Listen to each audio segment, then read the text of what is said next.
Hey beauties, welcome back to my channel. Today we're going to be talking about makeup regrets. So these are things that I have in my collection that I regret buying. I kind of regret that they're still in my collection, but I still hold on to them for some odd reason.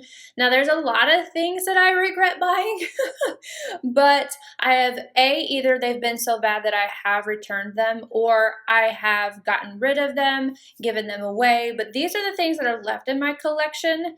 I did a brisk run through and just said, yep, I regret you.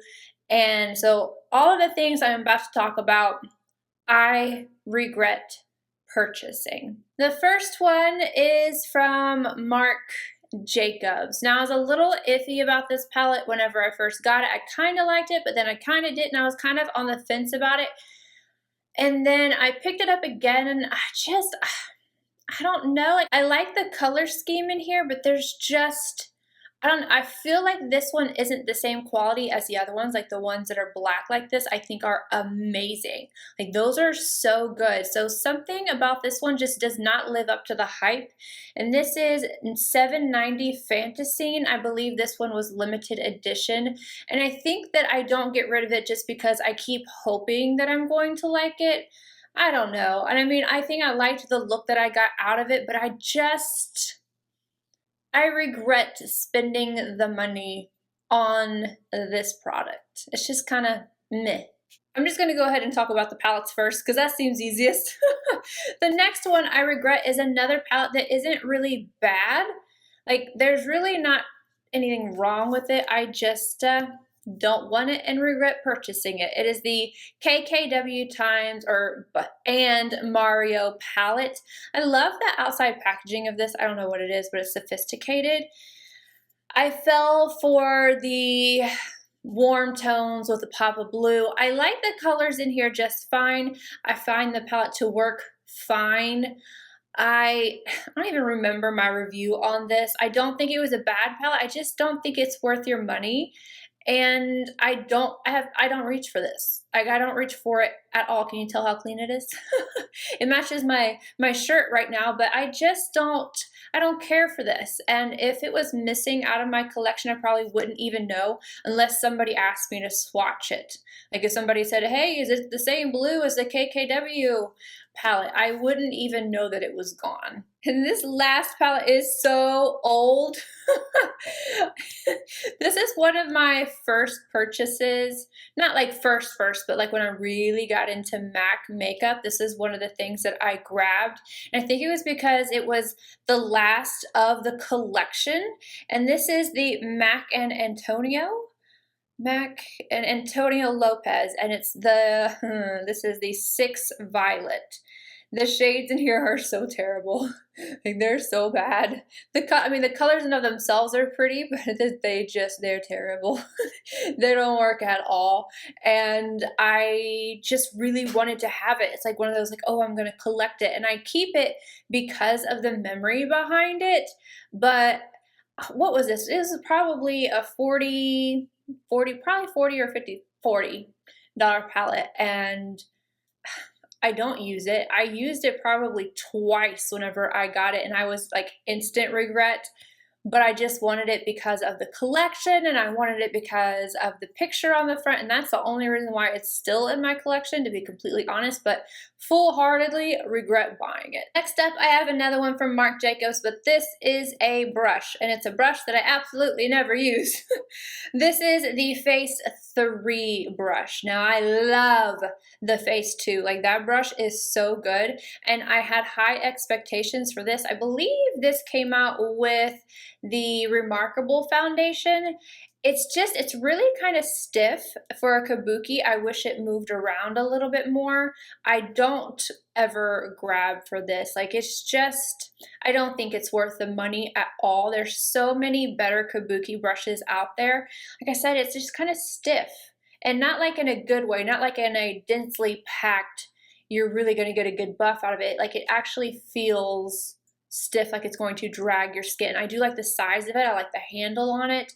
I just wish it had been done maybe a little softer like the Face 2, but I don't grab for this ever. I never, ever, ever use this brush. I have two concealers that I want to talk about, and the first one is from YSL.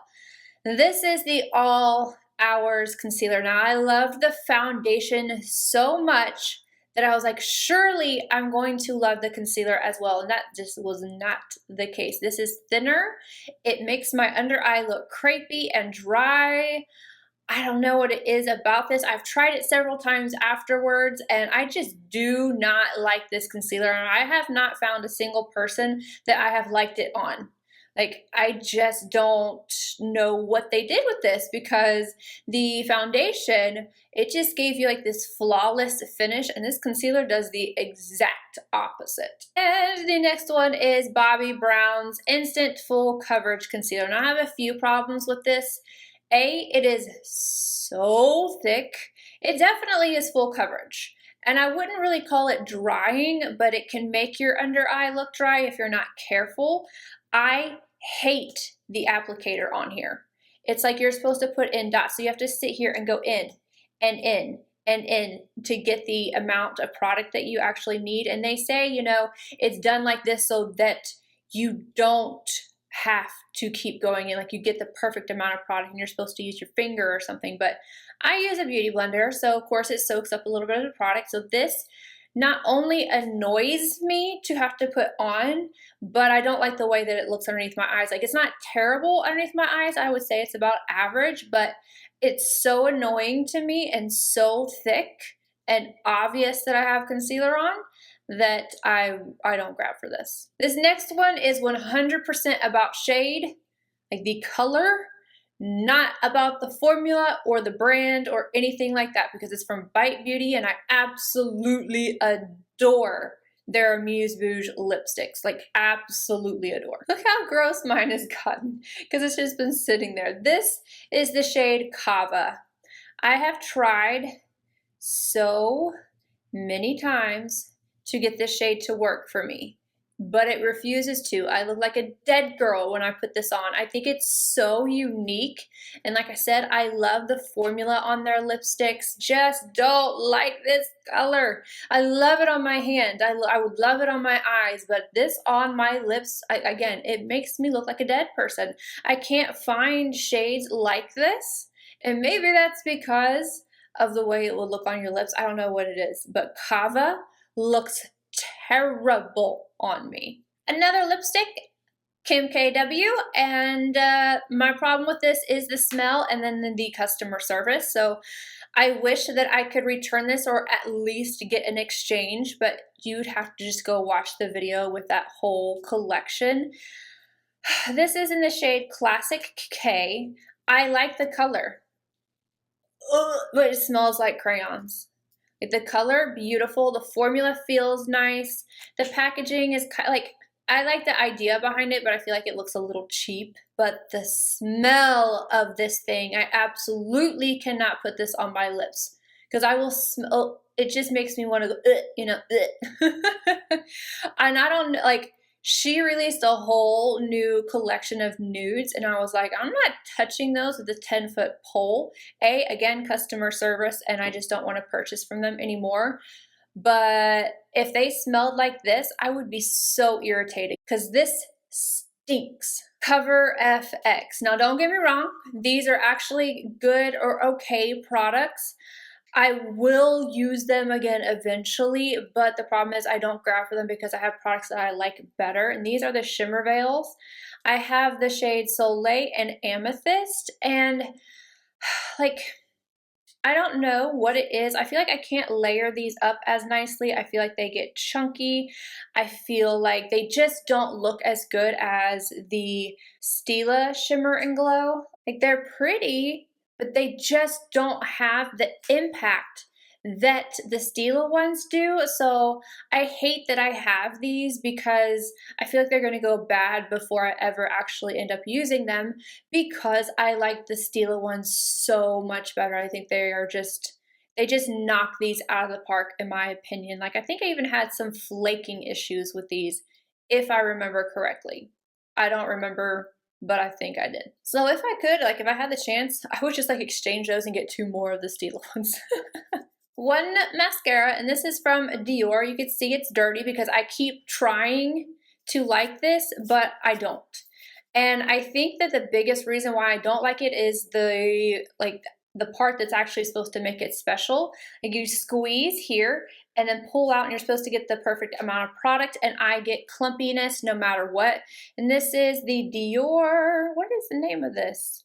Pump and Volume Mascara. I feel like I have pretty good lashes, and I feel like this makes my lashes look average.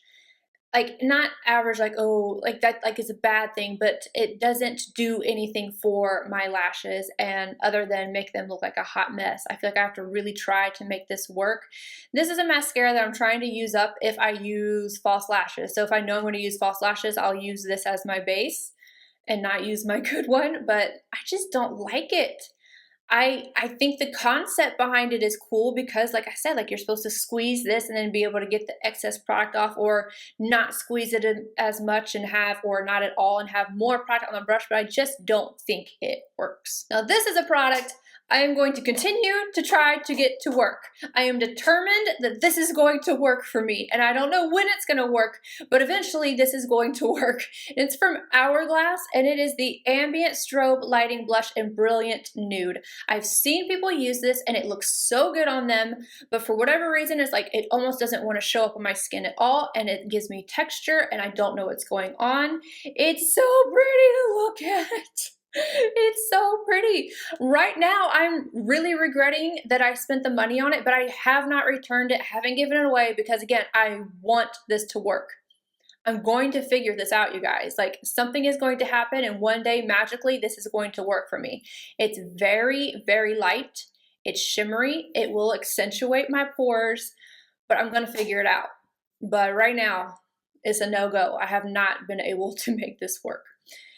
And for the very last one, this was a controversial one on my channel because some people were like, oh my God, I love that powder so much, you're using it wrong, da da da da. Can't we all just understand that we have different preferences, different skin types, and just enjoy each other's opinions on things? I mean, if we all felt the same way about something, wouldn't it be pretty boring? I mean, I don't think I would have a channel if we all felt the same way. We would just go buy stuff. You know what I mean? But anyway, enough jabbering. This is from Becca. I feel like I've been tearing Becca apart lately. Dang, it looks like it's like half gone too. I guess all the water evaporated. This is the HYDRA-MIST Set and Refresh Powder.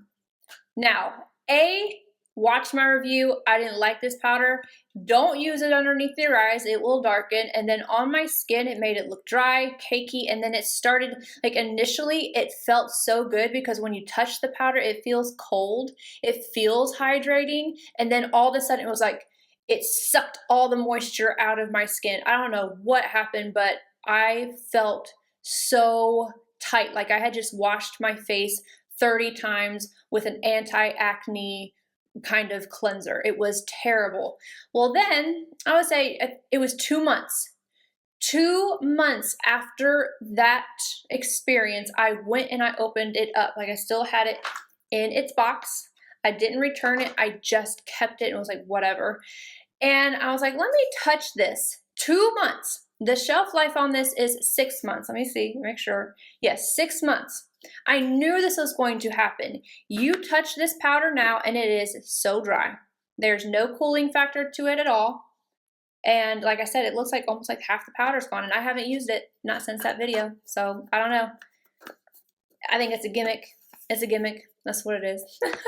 But I hope you guys enjoyed this video. These are the things that I regret buying and still having in my collection. Some of them will probably still stay in my collection forever, and then some of them I might actually do good and give away. But this Hourglass blush though, we're gonna try and make that work. Let me know some things that you guys regret purchasing, and I will see you guys in my next video. Bye guys.